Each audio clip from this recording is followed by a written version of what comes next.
Hey everyone, welcome to the channel. So today ಏನ್ ಗೊತ್ತಾ, ಇವತ್ತು ನಾನೊಂದು ಫುಲ್ ಲೆಂತ್ ಬ್ಲಾಗ್ ಮಾಡ್ಬೇಕು ಅಂತ ಇದ್ದೇನೆ. ಸೊ ಏನ್ ಬ್ಲಾಗ್ ಅಂದ್ರೆ, ಯಾ ನಾನೀಗ ರೆಡಿ ಆಗ್ತಾ ಇದ್ದೀನಿ. ರೆಡಿ ಆಗಿ ಅಲ್ಲಿ ಒಂದ್ ಕಡೆ ಹೋಗ್ಲಿಕ್ಕೆ ಉಂಟು ನಂಗೆ. ಪೂಜೆಗೆ ಹೋಗ್ಲಿಕ್ಕೆ ಉಂಟು. ಎಲ್ಲಿಯಾದ್ರೂ ಹೋಗ್ಬೇಕು ಅಂದ್ರೆ ಲೈಕ್ ಯಾವ ಸೀರೆ ಉಟ್ಕೊಳ್ಬೇಕು ಏನು ಎತ್ತ ತುಂಬಾ ಟೆನ್ಷನ್.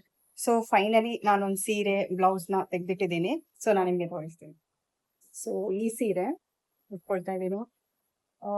ಅದರದ್ದು ಬ್ಲೌಸ್ ಇದು. ಆಕ್ಚುಲಿ ಏನಪ್ಪಾ ಅಂದ್ರೆ, ಇದು ಒಂದು ನಮ್ಮ ದೇವಸ್ಥಾನದಲ್ಲಿ ತಂದಿದ್ದ ಸೀರೆ. ಸೊ ಹಾಗಾಗಿ ಒಂದು ಪೂಜೆಗೋಸ್ಕರ ಹೋಗ್ತಾ ಇದೀವಲ್ಲ, ಸೊ ಇದೇ ಸೀರೆನ ನಾನು ಉಟ್ಕೊಳ್ಳೋಣ ಅಂತ ಡಿಸೈಡ್ ಮಾಡಿದೀನಿ. ಸೊ ರೆಡಿ ಆಗಿ ಬರ್ತೇನೆ. ಈಗ ಸೀರೆ ಎಲ್ಲ ಉಟ್ಟಾಯ್ತು, ಇನ್ನು ರೆಡಿ ಆಗ್ಲಿಕ್ಕೆ. ಸೊ ಫಸ್ಟ್ ಜ್ಯುವೆಲ್ರಿ ಹಾಕ್ಬಿಡ್ತೇನೆ ನಾನು. ಇದು ಎಂತ ಹೇಳ್ತಾರೆ, ಹವಳದ ಸರ ಮೇಲಿಂದ ಹಾಕ್ತೇನೆ. ತುಂಬಾ ಎಲ್ಲ ಹಾಕ್ತಾ ಇಲ್ಲ, ಹೆದ್ರಿಕೆ ಆಗ್ತದೆ ತುಂಬಾ ಎಲ್ಲ ಹಾಕಿ. ಇಷ್ಟೇ ಹಾಕ್ತೇನೆ, ಅದು ಸಹ ಒಳಗೆ ಹಾಕ್ತೇನೆ. I don't like it outside, ಹೀಗೆಲ್ಲ ಇರ್ತದೆ. ನೆಕ್ಸ್ಟ್ ಬಳೆ ನೋಡಿ, ಈ ತರ ರೆಡಿ ಮಾಡಿಟ್ಟಿದ್ದೇನೆ ಆಗಾನೆ. ಅಟ್ಲೀಸ್ಟ್ ಬ್ಲೌಸಿಗೆ ಮ್ಯಾಚ್ ಆಗ್ತದಲ್ಲ. ಗ್ರೀನ್ ಸಿಗ್ಲಿಲ್ಲ ನಂಗೆ, ಸೊ ಹಾಗಾಗಿ ಇದು ಎಂತ ರೆಡ್ ಅನ್ನೇ ಸಿಕ್ಕಿತ್ತು, ಅದನ್ನೇ ಹಾಕಿಟ್ಟೆ ಈ ತರ. ನೆಕ್ಸ್ಟ್ ಇಯರಿಂಗ್ಸ್, ಇದನ್ನು ರಿಮೂವ್ ಮಾಡ್ಬೇಕಲ್ವಾ ಇಯರಿಂಗ್ಸ್, ಇದು ಮರೆತು ಹೋಗ್ತೀನಿ. ನಂಗೆ ಪ್ರಾಪರ್ ಆಗಿ ಸೀರೆ ಉಡ್ಲಿಕ್ಕೆ ಬರುದಿಲ್ಲ. ಸುತ್ರಾಸಿ ಅಂದ್ರೆ ಬಂದ ಹಾಗೆ ಉಡುದು. ಕೆಲವೊಬ್ರು ತುಂಬಾ ನೀಟಾಗಿ ಉಡ್ತಾರೆ ಸೀರೆ, ಚಂದ ಮಾಡಿ ಸೀರೆ ಉಡ್ಲಿಕ್ಕೆ ಬರುದಿಲ್ಲ. ಸೊ ಹೀಗೇನೆ ಒಂದು ಕ್ಲಿಪ್ ಹಾಕಿ ಬಿಡ್ತೇನೆ. ಅಂದ್ರೆ ತಲೆ ಸ್ನಾನ ಮಾಡಿದ್ದೇನಲ್ಲ, ಇನ್ನೊಂದು ಹೇರ್ ಸ್ಟೈಲ್ ಎಲ್ಲ ಮಾಡ್ಲಿಕ್ಕೆ ಆಗುದಿಲ್ಲ. ಜಸ್ಟ್ ಹೀಗೇನೆ ಒಂದು ತಲೆಗೆ ಇದು ಹಾಕಿ ಬಿಟ್ಟೆ ಕ್ಲಿಪ್ ಅಷ್ಟೇ. ಇನ್ನು ಇಯರಿಂಗ್ಸ್, ಈ ತರ ಇಯರಿಂಗ್ಸ್ ಹಾಕ್ತಾ ಇದೆ. ಸೊ ನೋಡುವ. ಫಸ್ಟ್ ಆಕ್ಚುಲಿ ಇಯರಿಂಗ್ಸ್ ತೆಗ್ದಿರ್ಲಿಲ್ಲ ನಾನು. ಮತ್ತೆ ಮೇಕಪ್ ಅಂತ ನಾನು ಜಾಸ್ತಿ ಮಾಡುದಿಲ್ಲ, ಜಸ್ಟ್ ಒಂದು ಏನ್ ಹೇಳ್ತಾರೆ ಮಾಯಿಶ್ಚರೈಸ್ ಮತ್ತೆ ಪೌಡರ್ ಅಷ್ಟೇ, ಮತ್ತೆಂತ ಸಹ ನಾನು ಹಾಕೋದಿಲ್ಲ. I am not a makeup person, I can say. So okay, ರೆಡಿಯಾಗಿ ಆಯ್ತು. ನೋಡಿದ್ರೆ ಇಯರಿಂಗ್ಸ್ ಹಾಕಿದೆ, ಅದು ಆಲ್ರೆಡಿ ಹಾಕಿದೆ.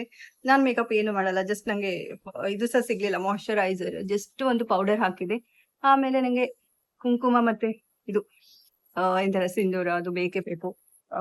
ಸ್ಟಿಕ್ಕರ್ ಅಂದ್ರೆ ಹಣೆ ಮೇಲೆ ಇದು ಇರದೆ ನಾನು ಎಲ್ಲಿ ಹೋಗುದಿಲ್ಲ. ಆಕ್ಚುಲಿ ನಂಗೆ ಇಷ್ಟ ಆಗುದಿಲ್ಲ, ಬೋಲ್ಡ್ ಹಣೆ ಆಗ್ತದೆ. ಸೊ ರೆಡಿ ಆಯ್ತು. ಇನ್ನು 10:30ಗೆ 11 ಗಂಟೆಗೆ ಬನ್ನಿ ಹೇಳಿದ್ದಾರೆ. ಸೊ 10:30ಗೆ ಇಲ್ಲಿಂದ ಸ್ಟಾರ್ಟ್ ಮಾಡಿದ್ರೆ ಅಲ್ಲಿ ಸರಿ ಆಗ್ತದೆ. ಸೊ ಈ ತರ ಕಾಣ್ತಾ ಇದ್ದೇನೆ. ಈ ತರ ಇಲ್ಲಿ ನಿಂತ್ಕೊಂಡಿದ್ದೀನಿ. ರಿಕ್ಷಾಗೆ ಫೋನ್ ಮಾಡಿ ಹೇಳಿದ್ದೇನೆ, ಬರ್ತದೆ ಹೇಳಿದ್ದಾರೆ. ಸೊ ನೋಡ್ತಾ ಇದ್ದೀರಾ, ಇದು ನಮ್ಮ ಮನೆ. ಇದು ಆ್ಯಕ್ಚುಲಿ ಶೆಡ್, ದನಕ್ಕೆ ಮೇವು ಹುಲ್ಲು ಎಲ್ಲ ಹಾಕಲಿಕ್ಕೆ ಮನೆ ಒಳಗೆ ಉಂಟು. ನೆಕ್ಸ್ಟ್ ಟೈಮ್ ನಾನು ನಿಮಗೆ ತೋರಿಸ್ತೀನಿ. ಆ್ಯಂಡ್ ಒನ್ ಮೋರ್ ಥಿಂಗ್, ನಮ್ಮ ಮನೆ ನೆಕ್ಸ್ಟ್ ಕಾಂಪೌಂಡ್ ಏನು ಕಾಣ್ತಾ ಇದೆಯಲ್ಲ ನಿಮಗೆ ದೂರದಲ್ಲಿ, ಅದ್ರ ನೆಕ್ಸ್ಟ್ ಎಲ್ಲ ಫಾರೆಸ್ಟ್, ಅಲ್ಲಿ ಫಾರೆಸ್ಟ್ ಎಲ್ಲ ಇದೆ. ನೆಕ್ಸ್ಟ್ ವ್ಲಾಗ್ಗಳಲ್ಲಿ ನಾನು ನಿಮಗೆ ಆ ಫಾಲ್ಸ್, ಈಗ ಮಳೆಗಾಲ ಅಲ್ಲ, ಸೊ ಫಾಲ್ಸ್ ಬಗ್ಗೆ ಎಲ್ಲ ಹೇಳ್ತೀನಿ. ಸೊ ಐ ಥಿಂಕ್ ರಿಕ್ಷಾ ಬಂತು. ನಮ್ಮ ಮನೆಯಿಂದ ಜಸ್ಟ್ ಒಂದು 15 ಮಿನಿಟ್ಸ್ ಮಾತ್ರ, 15 to 20 ಮಿನಿಟ್ಸ್ ಆಗುತ್ತೆ. ಸೊ ಜಸ್ಟ್ ಆಟೋ ಮಾಡಿಕೊಂಡು ನಾನು ಹೋದೆ, ಅವರ ಮನೆಗೆ ಬಂದೆ. ತುಂಬಾ ಚೆನ್ನಾಗಿ ಅಲಂಕಾರ ಮಾಡಿದ್ರು. ಹೌದು, ವರಮಹಾಲಕ್ಷ್ಮಿ ಹಬ್ಬ ಅಂದ್ರೆ ಎಲ್ಲ ಹೆಣ್ಮಕ್ಳಿಗೆ ತುಂಬಾ ಒಂದು ಸಡಗರದ ಹಬ್ಬ. ಇದು ಕೆಲವು ಕಡೆ ಕೆಲವೊಂದು ರೀತಿಯಲ್ಲಿ, ಹಾಗೆ ಕೆಲವೊಂದು ದಿನ ಇದನ್ನ ಸೆಲೆಬ್ರೇಟ್ ಮಾಡ್ತಾರೆ. ಸೊ ದಕ್ಷಿಣ ಕರ್ನಾಟಕದಲ್ಲಿ ಬೇಸಿಕಲಿ ಬ್ಯಾಂಗ್ಳೂರ್, ಮೈಸೂರ್, ಮಂಡ್ಯ ಆ ಕಡೆ ಎಲ್ಲ ಅವ್ರಿರೋದು ಒಂದು ಬಾಡಿಗೆ ಮನೆಯಲ್ಲಿ. ಬಟ್ ಎಷ್ಟು ಚಿಕ್ಕದಾಗಿ ಚೊಕ್ಕದಾಗಿದೆ ಮನೆ, ನಂಗಂತೂ ತುಂಬಾ ಇಷ್ಟ ಆಯ್ತು. ನಂಗೆ ಬೇಸಿಕಲಿ ಸಣ್ಣ ಮನೆಗಳಂದ್ರೆ ತುಂಬಾ ಇಷ್ಟ. ಅಂದ್ರೆ ಪುಟ್ಟದಾಗಿರ್ಬೇಕು, ಚೊಕ್ಕವಾಗಿರ್ಬೇಕು, ಚಿಕ್ಕದಾಗಿರ್ಬೇಕು ಅನ್ನೋದು ನನ್ನ ಆಸೆ. ನಂಗಂತೂ ತುಂಬಾ ಇಷ್ಟ ಆಯ್ತು. ಸೊ ಈ ತರ ಇದೆ, ಒಂದು ಬಂದ ತಕ್ಷಣ ಹಾಲ್, ಹಾಗೇನೆ ಒಂದು ಕಿಚನ್, ಹಾಗೆ ಒಂದು ಬೆಡ್ರೂಮ್. ಸೊ ಸಾಕಪ್ಪ, ಇಬ್ರು ಗಂಡ ಹೆಂಡತಿ ಒಂದು ಮಗು ಇರೋರಿಗೆ ಇಷ್ಟು ಸಾಕು ಸಂಸಾರ ಮಾಡೋದಕ್ಕೆ. ಮನೆ ಚಿಕ್ಕದಾದ್ರೂ ಮನ್ಸು ಇರ್ಬೇಕು ಅಂತ ಹೇಳ್ತಾರೆ ಗಾದೆಯಲ್ಲಿ.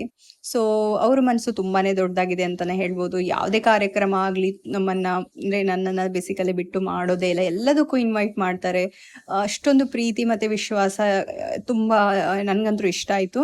ಹಾಗೇನೆ ಇಲ್ಲಿ ನೈವೇದ್ಯಕ್ಕೆ ಹಾಗೆ ಪಂಚಾಮೃತ ಅಂತ ಮಾಡ್ತಾ ಇದ್ದಾರೆ. ಇದಕ್ಕೆ ಎಲ್ಲ ತರದ ಹಣ್ಣು, ಹಾಲು, ತುಪ್ಪ, ಮೊಸರು, ಜೇನುತುಪ್ಪ ಎಲ್ಲ ಮಿಕ್ಸ್ ಮಾಡ್ತಾರೆ. ಹಾಗೇನೆ ದೇವಿಗೆ ಯಾವ ತರ ಅಲಂಕಾರ ಮಾಡಿದ್ದಾರೆ, ಹಾಗೆ ಮಡಿಲು ತುಂಬಿಸೋದಕ್ಕೆ ಅಥವಾ ಉಡಿ ತುಂಬೋದಕ್ಕೆ ಏನೆಲ್ಲ ರೆಡಿ ಮಾಡಿಟ್ಟಿದ್ದಾರೆ. ಇದನ್ನ ಶ್ರಾವಣ ಮಾಸದ 3ನೇ ಶುಕ್ರವಾರ ತುಂಬಾ ಗ್ರ್ಯಾಂಡ್ ಆಗಿ ಮಾಡ್ತಾರೆ. ಸೊ ಬೇಸಿಕಲಿ ಏನಪ್ಪಾ ಅಂದ್ರೆ ಈ ತರ ಒಂದು ವರಮಹಾಲಕ್ಷ್ಮಿಯನ್ನ ಕುತ್ಕೊಳ್ಸಿ, ಅಂದ್ರೆ ಈ ತರ ಅಲಂಕಾರ ಎಲ್ಲ ಮಾಡಿ ದೇವಿಗೆ ನೈವೇದ್ಯಕ್ಕೆ ಅಂತ ವಿಧವಾದ ಸ್ವೀಟ್ಗಳನ್ನ ಮಾಡಿ, ದೇವಿಗೆ ಇಷ್ಟವಾದ ಪಾಯಸ ಮಾಡಿ, ಅದರ ಎದುರುಗಡೆ ಹಣ್ಣು ಅದೆಲ್ಲ ಇಟ್ಟು ಈ ತರ ನೋಡಿದ್ರಲ್ಲ ಮಾಡಿದ್ದಾರೆ. ಈ ಕಾರ್ಯಕ್ರಮ ಅಂದ್ರೆ ಏನು, ವರಮಹಾಲಕ್ಷ್ಮಿ ಅನ್ನೋ ಒಂದು ಹಬ್ಬನ ಆಚರಿಸುವವರು ಬೇಸಿಕಲಿ ಏನ್ ಮಾಡ್ತಾರೆ ಅಂದ್ರೆ ವರಮಹಾಲಕ್ಷ್ಮಿ ವ್ರತನ ಓದ್ತಾರೆ. ಅದರಲ್ಲಿ ಅದರ ಕಥೆಗಳಿರುತ್ತೆ. ದೇವಿಯ ಆರಾಧನೆ ಮಾಡೋದ್ರಿಂದ ಏನೆಲ್ಲ, ಯಾರಿಗೆಲ್ಲ ಪ್ರತಿಫಲ, ಏನೆಲ್ಲ ಆಯ್ತು ಅನ್ನುವಂತ ಒಂದು ಕಥೆಗಳಿರುತ್ತೆ. ಆಕ್ಚುಲಿ ಹೇಳ್ಬೇಕಂದ್ರೆ ನಮ್ಮ ತಾಯಿ ಮನೆ ಕಡೆ ಉತ್ತರ ಕರ್ನಾಟಕದಲ್ಲಿ ಶುಕ್ರಗೌರಿ ಅಂತ ಪ್ರತಿ ಶುಕ್ರವಾರ ಮಾಡ್ತಾರೆ. ಅಂದ್ರೆ ಶ್ರಾವಣ ಮಾಸದಲ್ಲಿ ಬರುವ ಎಲ್ಲಾ ಶುಕ್ರವಾರನು ಪ್ರತಿ ಶುಕ್ರವಾರ ಗೌರಿನ ಕುತ್ಕೊಳ್ಸಿ ನೈವೇದ್ಯ ಇದೇ ತರ ಎಲ್ಲ ಮಾಡಿ, ಅಲ್ಲಿ ಒಂದು ಪುಸ್ತಕ ಇರುತ್ತೆ. ಅದರಲ್ಲಿ ಅವರ ಮಹತ್ವ ಅಥವಾ ಅದರ ಏನ್ ಹೇಳ್ತಾರೆ ಪ್ರತಿಮೆಗಳು ಅದೆಲ್ಲ ಇರುತ್ತೆ, ಅದನ್ನ ಓದ್ತಾರೆ. ಸೊ ಹಾಗೇನೆ ಇಲ್ಲಿ ಶುಕ್ರಗೌರಿಯ ವ್ರತವನ್ನ ಓದ್ತಾ ಇದ್ದಾರೆ ಇವರು. ಸೊ ಅದಾದ್ಮೇಲೆ ವ್ರತ ಕಂಪ್ಲೀಟ್ ಆದ್ಮೇಲೆ ಬಂದಿರುವಂತ ಮುತ್ತೈದರಿಗೆ ಅರಿಶಿಣ ಕುಂಕುಮ ಕೊಟ್ಟು ಈ ತರ ಹೂ ಮುಡಿಸಿ, ಎಲ್ಲ ಕಾರ್ಯಕ್ರಮಗಳಲ್ಲಿ ಇದೆ ಅಂತ ಅಲ್ಲ, ಯಾವುದೇ ಶುಭ ಸಮಾರಂಭ ಆದ್ರೂ ನಮ್ಮ ಒಂದು ಟ್ರೆಡಿಷನ್ ಕಸ್ಟಮ್ ಏನಪ್ಪಾ ಅಂದ್ರೆ ಮುತ್ತೈದರಿಗೆ ಅರಿಶಿಣ ಕುಂಕುಮ ಕಟ್ಟೋದು, ಹಾಗೆ ಕಾರ್ಯಕ್ರಮದ ಶುಭ ಸಂಕೇತ ಅಂತ ಕೈಗೆ ಕಂಕಣ ಕಟ್ಟೋದಂತೂ ನಾವು ಮಿಸ್ ಮಾಡಲ್ಲ. ಸೊ ನಂಗೆ ನಿನ್ಗೆ ಮುಂಚೆನೂ ವಿಡಿಯೋ ಅಲ್ಲಿ ಹೇಳ್ದಾಗೆ ಕಂಕಣ ಕಟ್ಟಿಸ್ಕೊಳ್ಳೋದು, ಅರಿಶಿಣ ಕುಂಕುಮ ಹಚ್ಚಿಸ್ಕೊಳ್ಳೋದು ತುಂಬಾ ಖುಷಿ. ಹಾಗೇನೆ ಇಲ್ಲಿ ಐನೂಲು ಅಂತ ಮಾಡ್ತಾರೆ. ಅಂದ್ರೆ ನೂಲು ಅಥವಾ ದಾರವನ್ನ ಹೀಗೆ 5 ಸುತ್ತು ಬಂದು ಅದನ್ನು ಒಂಚೂರು ಅರಿಶಿಣ ಕುಂಕುಮ ಅದಕ್ಕೆ ಇಟ್ಟು ಅದನ್ನ ಬಂದಿರುವಂತ ಮುತ್ತೈದರಿಗೆ ಹಾಕುವಂತದ್ದು. ಇಲ್ಲಿ ನಂಗೆ ಸಹ ಅವರು ಹಾಕ್ತಾ ಇದ್ದಾರೆ, ನೋಡ್ತಾ ಇದ್ದೀರಾ. ಇದು ನನ್ನ ಫ್ರೆಂಡ್ ಅಂತಾನೆ ಹೇಳ್ಬೋದು, ಅಥವಾ ಇವರ ಹಸ್ಬೆಂಡ್ ನನ್ನ ಹಸ್ಬೆಂಡಿನ ಫ್ರೆಂಡು, ಸೊ ರುಕ್ಮಿಣಿ ಅಂತ. ಸೊ ಹಾಗೆ ಅವರ ಫ್ಯಾಮಿಲಿಯವರು ಸಹ ಬಂದ್ರು. ಅಷ್ಟರಲ್ಲಿ ಅವರಿಗೆ ಸಹ ಸೇಮ್ ನೂಲು ಹಾಕುವುದು, ಕಂಕಣ ಕಟ್ಟಿದ್ರು, ಹಾಗೇನೆ ಅವರಿಗೆ ಸಹ ಅರಿಶಿಣ ಕುಂಕುಮ ಕೊಟ್ರು. ಸೊ ಬಂದಿರುವಂತ ಎಲ್ಲ ಮುತ್ತೈದರಿಗೂ ಇದನ್ನ ಮಾಡ್ಬೇಕಾಗತ್ತೆ. ಯಾದಷ್ಟು 5 ಜನ 9 ಜನ ಹಾಗೇನೆ ಎಷ್ಟು ಜನ ಬಂದಿರ್ತಾರೋ ಅಷ್ಟು ಜನ ಸೊ ಹೂ ಕೊಟ್ಟು ಅರಿಶಿಣ ಕುಂಕುಮ ಇಟ್ಟು ಆರತಿ ಮಾಡುವಂತದ್ದು ಒಂದು ಪದ್ಧತಿ. ಇಲ್ಲಿ ಏನಪ್ಪಾ ಅಂದ್ರೆ ಮುತ್ತೈದೆಯರೇ ಒಂದು ದೇವತೆ ಸ್ವರೂಪ ಅಂತ ನಂಬಿಕೆ. ಹೌದು, ಅವತ್ತು ನಮ್ಮ ಬಾಗಿಲಿಗೆ, ನಮ್ಮ ಮನೆ ಬಾಗಿಲಿಗೆ ಬಂದಿರುವಂತ ಮುತ್ತೈದೆಯರೇ ನಮ್ಮ ದೇವತೆಗಳು ಅಂತ ನಂಬಿಕೆ. ಹಾಗಾಗಿ ನಾವು ಆದಷ್ಟು ಮನೆ ಹತ್ರ ಇರುವ ಮುತ್ತೈದೆಯರನ್ನ, ಹೆಣ್ಮಕ್ಳನ್ನ ಮನೆಗೆ ಕರೆದು ಈ ತರ ಅರಿಶಿಣ ಕುಂಕುಮ ಕೊಟ್ಟು ಅವರಿಗೆ ಏನಾದ್ರೂ ಒಂದು ಉಡುಗೊರೆ ಕೊಡುವಂಥದ್ದು.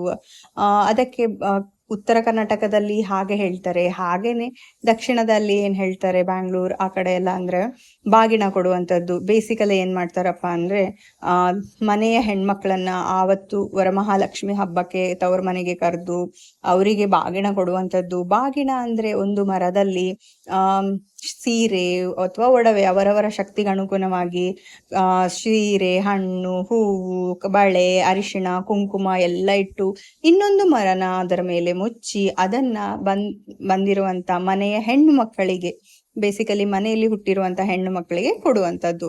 ಬಟ್ ಇವರು ಉತ್ತರ ಕರ್ನಾಟಕದವರು, ಹಾಗಾಗಿ ಇಲ್ಲಿ ನಮ್ಗೆ ಸಹ ಬಾಗಿನ ಸಿಕ್ತು.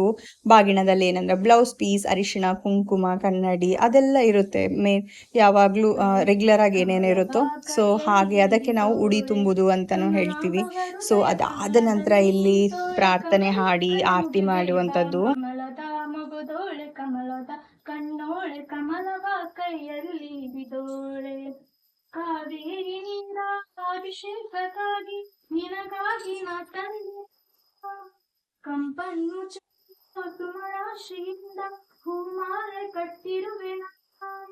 ಬಂಗಾರ ಕಾಗೆಜ್ಜೆನಾದ ನಮ್ಮ ಮನೆಯಲ್ಲವ ತುಂಬುವಂತೆ, ಬಂಗಾರ ಕಾಗೆಜ್ಜೆನಾದ ನಮ್ಮ ಮನೆಯಲ್ಲವ ತುಂಬುವಂತೆ, ನಳಿಯುತ್ತಾ ಕುಣಿಯುತ್ತಾ ಬಲಿದು ಬಾ ನಮ್ಮ ಮನೆಗೆ ಬಾ, ಪೂಜೆ ಎಲ್ಲ ಆದ್ಮೇಲೆ ಆರತಿ ಮಾಡಿ ಹಾಗೇನೆ ಕರ್ಪೂರ ಬೆಳಗಿ ಆ ತೆಂಗಿನಕಾಯಿನ ಒಡೆದು ಎಲ್ರಿಗೂ ಪ್ರಸಾದ ಹಂಚುವಂಥದ್ದು. ಹೌದು, ಸೊ ನೋಡ್ತಾ ಇದ್ದೀರಲ್ಲ ಇಲ್ಲಿ ಅವರ ಹಸ್ಬೆಂಡ್ ಏನು ಹೇಳ್ತಾರೆ, ಆರತಿ ಮಾಡ್ತಾ ಇದ್ದಾರೆ ಅಥವಾ ಕರ್ಪೂರ ಬೆಳಗ್ತಾ ಇದ್ದಾರೆ. ಅದಾದ್ಮೇಲೆ ಫಸ್ಟ್ ಯಾರೆಲ್ಲ ಮುತ್ತೈದೆಯರು ಇರ್ತಾರೋ, ಉಡಿ ತುಂಬಿಸ್ಕೊಂಡಿರ್ತಾರೋ ಅವರು ಬಂದು ಫಸ್ಟ್ ದೇವಿಗೆ ಆರತಿ ಮಾಡುವಂಥದ್ದು.